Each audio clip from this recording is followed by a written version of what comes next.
Good morning, students. Hello. Today we will have the explanation of the second part of the chapter, the interview. Earlier we had the interview of Christopher Sylvester, and now we'll be moving to the next part of this particular chapter, and it is also an interview done with Umberto Eco. We all know that Umberto Eco is a wonderful person. He was born in 1932 and he died in 2016. He was a wonderful Italian novelist. He was a wonderful literary critic, philosopher. He was a semiotician and a university professor too. Now, he is widely known for his novel, The Name of the Rose, and it was a historical mystery that actually combines fiction with biblical analysis and medieval studies and literary theory too. It's a wonderful study that we will be doing today about this wonderful person, an interview done with Umberto Eco, who was so lovely as far as the literature is concerned, the works that he had done. So today we will be dealing with this wonderful part of it. So let's begin with this wonderful part, and we'll begin with line by line explanation of each and every line of this particular part of this part second. Now it starts with, I am a professor who writes novels on Sundays, Umberto Eco says.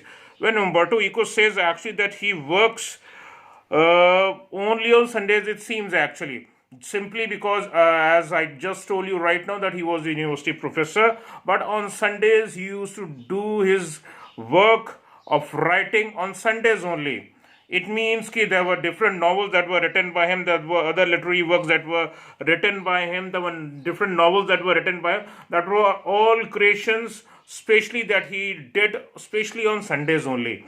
So he worked even on Sundays and he wrote wonderful things on Sundays.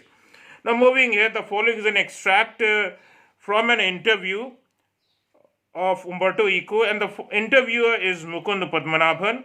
And let me tell you about Mukund Padmanabhan. He is the editor of the daily newspaper The Hindu, and he was born in 1965, and he is still alive and of age 55 years old. Now, my dear students, the interviewer is Mukund Padmanabhan from The Hindu, Umberto Eco, who is a professor at the University of Bologna in Italy, had already acquired a formidable reputation. Formidable means obtained. He had achieved a formidable reputation, means an inspiring, a respectful post, you can say, as a scholar for his ideas on semiotics. When we use the word semiotic, it means the study of signs and symbols. There are things that are utilized in literature that occur just like as signs and symbols we are utilizing in poems. We study that. So this is the study. Semiotics is the study of signs and symbols. Now moving ahead, let's move ahead. So semiotics, the study of science, literary interpretation. So his ideas also dealt with the interpretation of the different text that he actually worked upon. He just because he was a wonderful critic also, as I told you earlier, and he also dealt with medieval aesthetics. Aesthetics means arts. He also was a wonderful critic of the arts also of the medieval period. When we are talking of medieval period, it actually means the Middle Ages, somewhat around 1100 AD to around somewhat around 1500 to 1600 AD. Students, my dear students. Before he turned to writing fiction, before he started his work in the fiction part, when he started writing stories and novels, which describes actually the things, the stories that were actually not real. When he started writing fictional work, literary fiction, academic texts, essays, children books, newspaper articles, his written output, or you can say result, is staggeringly large. Staggeringly means unbelievingly. He has written so much, he has utilized his work that he used to do on basically on Sundays, He utilized most of his work on Sundays, and the work was immensely big. That is unbelievingly big and wide ranging too. It's just not that he was just concerned with one particular part of the topic, he was dealing with one thing only. He was dealing with a number of topics, he was dealing with lot of things over here. As we studied just over above, that he was dealing with literary interpretation, he studied semiotics, he was dealing with medieval aesthetics. So this all means that he was doing a lot of work on Sundays compared to just any other ordinary day. Now let's move ahead, my dear students. It's written that in 1980 he achieved the equivalent of intellectual superstardom with the publication of The Name of the Rose. Now students, Name of the Rose is a novel written by Umberto Eco, and we say intellectual superstardom. So it means actually that he was scholarly, actually extremely famous in his time when he was doing his work. With the publication of The Name of the Rose, it's written which sold more than 10 million copies. The copies of this novel, The Name of the Rose, was more than 10 million copies. It's a great honor for any writer whose books are actually sent in such a big quantity. It means that people did love the work what he wrote actually. Now in such a situation, Mukund asked one question from Umberto in this interview. So Mukund asked the English novelist and academic David Lodge.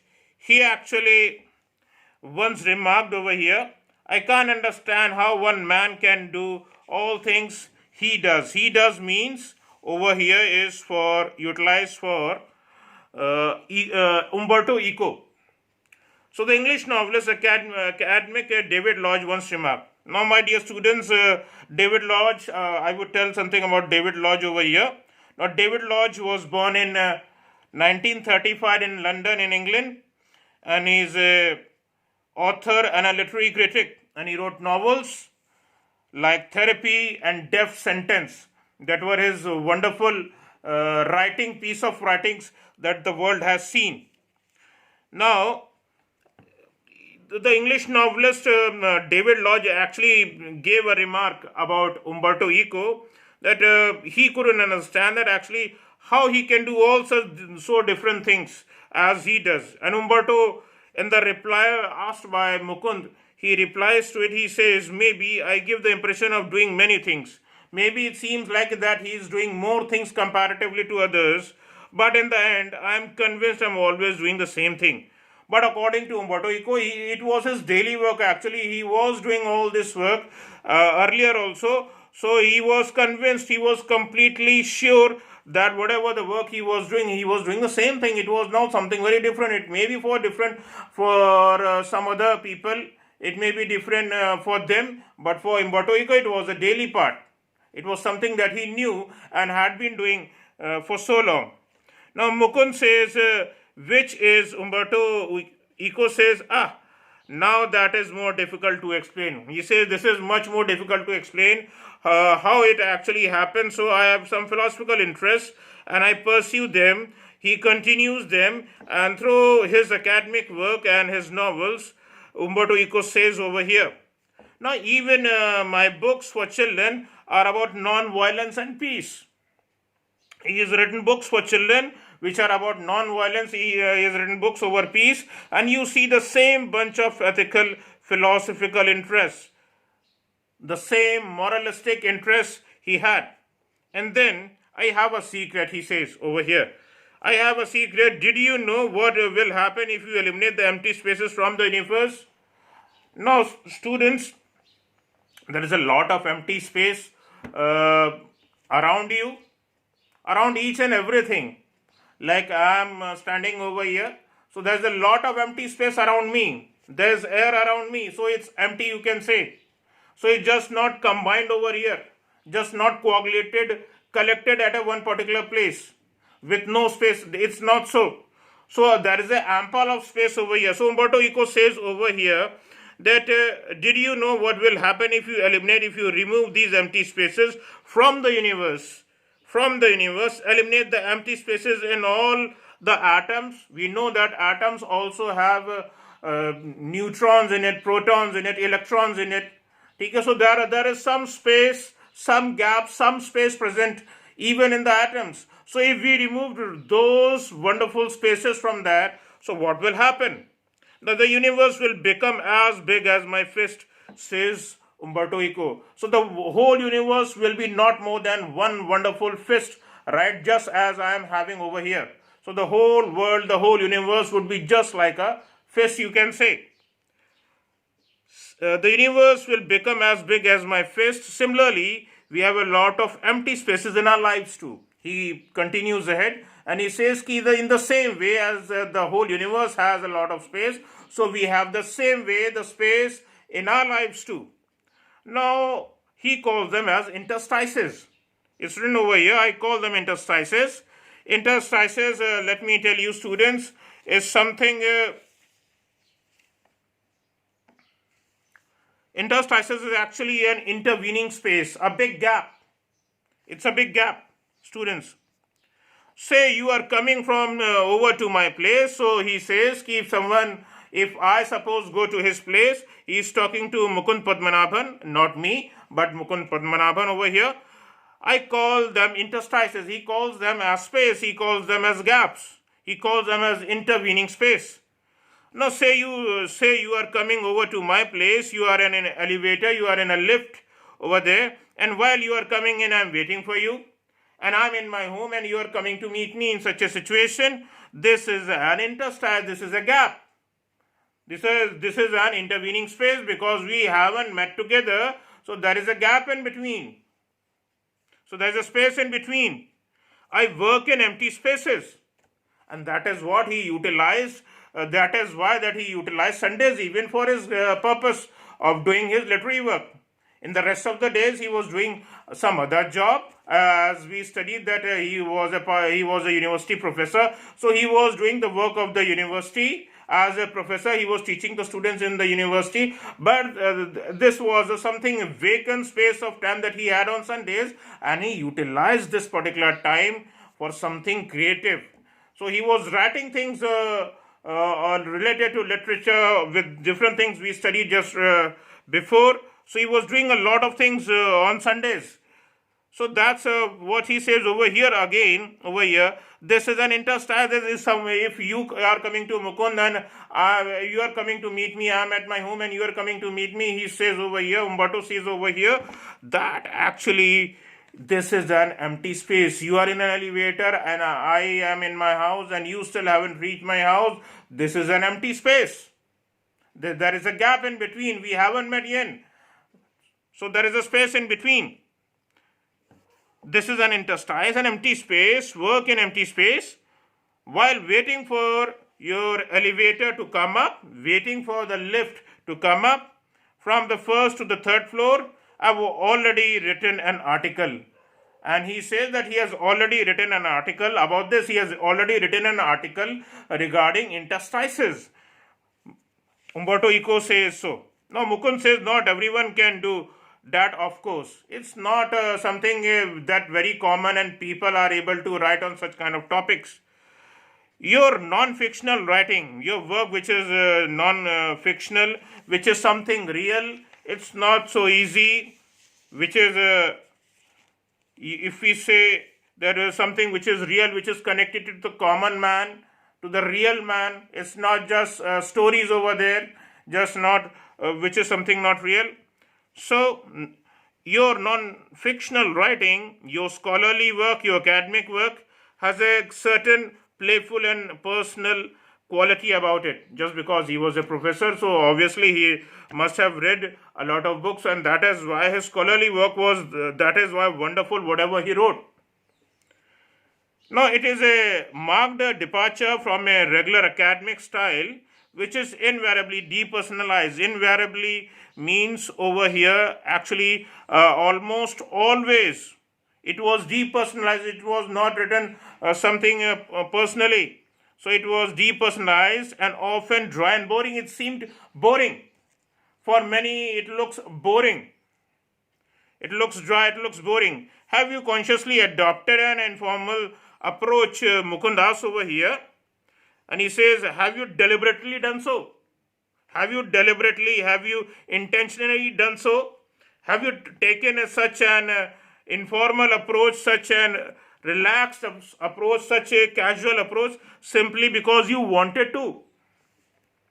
Was the reason behind it? Or is it something that just came naturally to, or is it some natural thing, a new thing that came into your mind and you wanted to start with that and you dealt with that? What so? Now Umberto Eco replies to the question asked by Mukund Padmanabhan.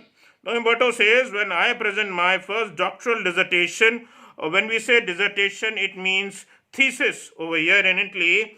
One of the professors said scholars learn a lot of a certain subjects. So people, students, scholars actually learn a lot of things of a particular subject, then they make a lot of false hypotheses. False hypothesis means they try to present something which is false, which is not real.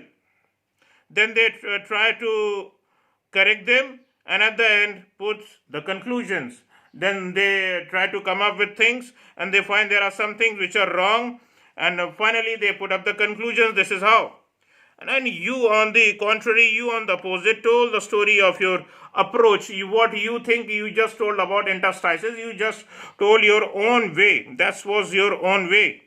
According to Umberto Eco, you told the story of your research, even including your trials and errors. So there are trials and errors. When you are trying for something new, there are some trials and errors. So that is what Umberto Eco says over here, that you on the contrary, you on the opposite actually told the story of your research, what you did over me, over the whatever the work I did, you did simply that. And even including your trials and errors method, that was all based upon what I did actually, Umberto Eco says. Now at the same time he recognized I was right and went on to publish my dissertation. So he recognized actually that I was really correct and went on to publish my stuff regarding it, and my all such work that was a dissertation, that was something thesis part, and I made it a book, which meant he appreciated it. The world appreciated it, and it was understood and liked by all people. Now at that particular point, at the age of 22, I understood scholarly books should be written the way I had done. No, he thought, Umberto Eco thought that at the age of 22, he actually thought that some academic books actually should be written the way actually he had been doing so. By telling the story of the research, how was it all done? It's just not like you are told that this is so and so law, like this is Archimedes' principle, and you just have to mug up in Archimedes' principle in science. But it would have been wonderful if people would have come to know how was the research over the Archimedes' principle done actually. So this is what Umberto Eco wants to say over here. I'm just taking an example of Archimedes' principle. It's not mentioned in the chapter, but I am just taking an example of this particular chapter.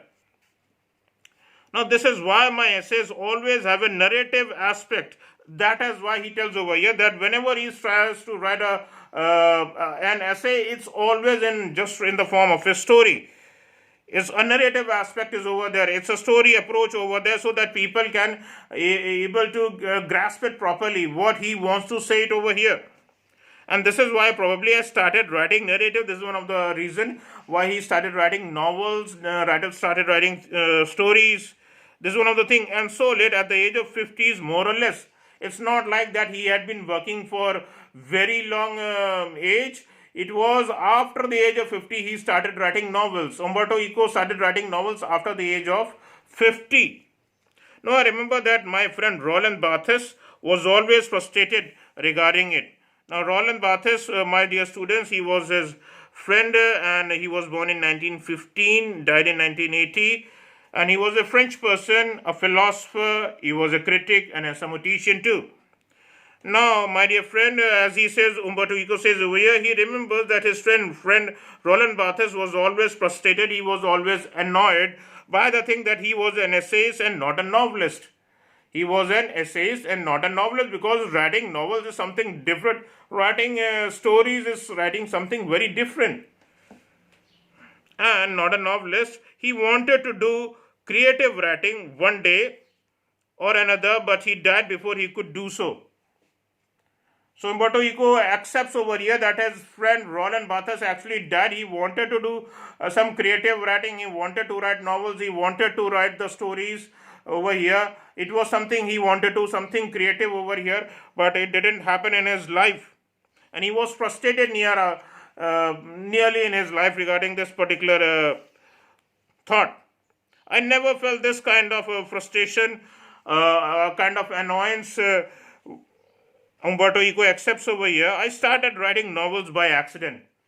He simply says that I started writing my work, I started writing novels simply by accident. I had nothing to do one day, and so I started. So I started doing my work. Novels probably satisfied my taste for narration, and novels is one of the best things that I could write, because I had a craving for the stories, and that is why I started doing this narration work, started writing novels, and started writing stories. Now Mukund says, talking about novels, from being a famous academic, you went on to become a spectacularly famous after the publication of The Name of the Rose. Spectacularly means impressively famous. This particular novel written by Umberto Eco became very famous. The Name of the Rose became very famous. He have written 5 novels against many more scholarly works of non-fiction. He also has written other non-fictional work also, which are not fiction, which are not stories, and at least more than 20 of them.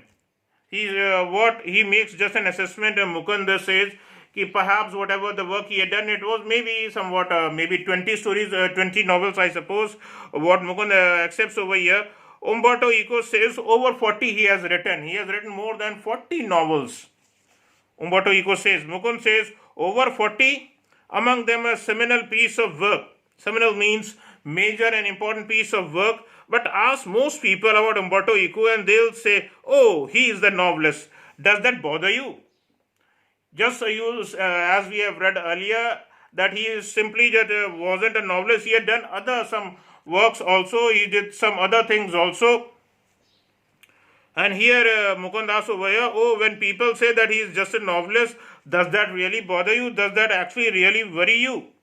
And Umberto Eco replies over here, yes, because I consider myself a university professor who writes novels on Sundays, and he accepts that, yes, I'm writing novels. I'm writing novels on Sundays, yes, it's true. And it's not a joke. It's not a joke. I participate in academic conferences and not meetings of pen clubs and writers. He simply tells over here that he likes to attend only big, large academic conferences and not small pen clubs over there when small writers come and gather together and talk about some literary stuff. And I identify myself with the academic community. He wanted to connect to the larger, bigger one, academic community over here.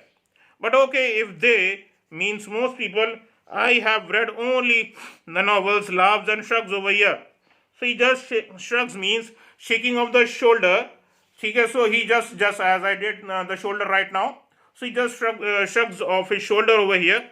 And I know that by writing novels, I reach a larger audience. He accepts that by writing novels, actually he was reaching a larger audience over here. I cannot expect to have 1 million readers with stuff on semiotics. Simply accepts that, Umberto Eco accepts that it's not easier to have a big, larger audience.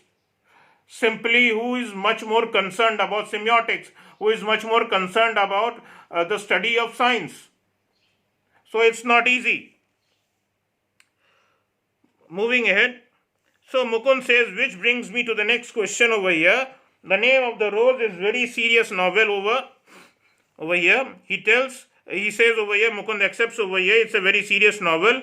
It's a detective yarn, it's a detective woven thread, you can say, a knit yarn, you can say, at one level. at one level, but it also deals with other things also into metaphysics and theology. Now, what do you mean by metaphysics and theology? My dear students, let's first tell me you the meaning of metaphysics. Metaphysics is actually a branch of philosophy of that deals with the first principles of things, including abstract concepts such as being, knowing, identity, time and space, with no basis in real life, with no basis in reality, students. And theology, when we say theology, it means the study of religion. And medieval history, again, I would say, it deals with something about the era, an old era related to the history. Here it enjoys a huge mass audience. He actually enjoyed that. Were you puzzled at all this? He asked. So Mukund asked, were you all really confused with the stuff, with so much of things? Umberto Eco says, no, journalists are puzzled. I am not puzzled. You journalists may be puzzled, but I am not puzzled with this whole stuff. And sometimes publishers, and I'm also, it happens so that I have written a wonderful thing and people are not able to understand, the publishers are not able to understand. He accepts over here, Umberto Eco accepts over here. And this is because journalists and publishers believe that people are like trash. People are just like trash, just to throw away into the dustbin, and don't like difficult reading experiences. And this is one of the reasons why many of the publishers didn't wanted to actually print the stuff of Umberto Eco, whatever he wrote, especially when he was writing on semiotics. That was the study of actually signs or in symbols. Now consider there are 6 billion people on this planet. The Name of the Rose was sold between 10 and 15 million copies, he says. Now there are 6 billion people living on this planet Earth, and then there are about 10 million copies sold. So in a way, I have reached only a small percentage of readers. I have reached to only a small group of people, but it is exactly these kind of readers who don't want easy experiences. He accepts that. Umberto Eco accepts that over here, that he likes such kind of readers who would like to do some tough reading, who would like such wonderful experiences, what he writes actually, or at least don't always want this, who are not actually just fixed with one particular thing only. I myself at 9 p.m. at dinner watch television. Umberto Eco says over here, it's just not that I am dealing with my university work, it's just not that I am dealing with my literary work over here. But apart, I have some time for my own joy also. And he accepts over here that he watches television and he wanted to see either Miami Vice or Emergency Room. That's the name of the different shows what he used to see. I enjoy it and I need it, but not all day. He likes this wonderful stuff that he actually sees on TV, but he also accepts that he doesn't want this whole stuff all throughout the day. Now Mukund says, could the huge success of the novel have anything to do with the fact it dealt with the period of medieval history that? Mukund asks such a question, like, is it possible that, is it concerned with the medieval history or something like that? Umberto Eco says, that's possible. Maybe the reason why about so many people, 10 to 12, 15 million copies have been sold and they're in the market, people had read about it. So there can be a chance over here, there may be a slight possibility, just because people like history also, and people who want to love history, who like history, actually want to study the books on history, and that is why there is a chance also that my book, The Name of the Rose, could have been read by a number of people also. The reason might be this. And Umberto Eco says that's possible. But let me tell you another story. I have another story, Umberto Eco says, because I often tell stories like a Chinese wise man. He accepts that he tells stories just like a Chinese wise man, he says over here. Now, what do you mean by actually Chinese wise man or wise men actually, my dear students? When he says over here actually stories like a Chinese wise man, so in short, he wants to say that he wants to tell stories just like a good luck. Now, you might be thinking about how it's connected to good luck. So this actually Chinese wise men or Chinese wise man actually are three feng shui gods of wealth, and they are known as, their names of these feng shui gods are Fok, Lok, and Sao, and they are also known as three wise men, and these are deities that attract health, wealth, and prosperity, and into a person's life. And in short, you can say it means a person's good luck, because if a person is healthy, if a person is wealthy, and if a person is prosperous, the person has everything. So in short, you can say it's a kind of a good luck. Now moving ahead, my American publisher said while she looked my book, why she loved my book, she didn't expect to sell more than 3,000 copies in a country where nobody has seen a cathedral or studies actually. Now, American publisher actually was a lady, and she wanted to actually publish his book, but the thing was that she was not much more. She was rather really worried whether she would be able to sell much more than 3,000 copies or so. So, and where nobody has ever seen a cathedral. Cathedral means over here, cathedral, my dear students, is the principal church of a diocese, or the main church of a diocese. Now, we know in Christians that a diocese is actually a group, you can say, under which there are people belonging to one thought, they believe in some thought, and they are connected. So, and this forms the diocese. So, there is a main church connected to it, and we call them it as diocese over here. So it's written over here to sell more than 3,000 copies in a country where nobody has actually seen a cathedral, means there are less cathedrals over there. And Latin or studies Latin even. So I was given an advance of 3,000 copies. So he was only given an advance of 3,000 copies, but in the end it sold about 2 to 3 million in the US. What the American publisher thought, the lady American publisher thought, was that she might not be able to sell those even 3,000 copies. But what finally happened was that the novel, The Name of the Rose, actually was sold in USA and sold more than about 2 to 3 million copies in US. A lot of books have been written about the medieval past far before mine. Umberto Eco accepts over here. I think the success of the book is a mystery. According to Umberto Eco, it's a kind of a mystery. It's a kind of a secret. Nobody can predict it. Nobody can actually foretell it. He says over here, I think if I had written The Name of the Rose 10 years earlier or 10 years later, it would have been it wouldn't have been the same. It wouldn't have been the same situation. It wouldn't have been such a wonderful success in that he had. Umberto Eco had. Why it worked at that particular time is still a mystery. It's according to Umberto Eco, it is still a mystery. Thank you, my dear students. That comes to the end of the explanation of this particular chapter and this part of the chapter in the interview. Thank you.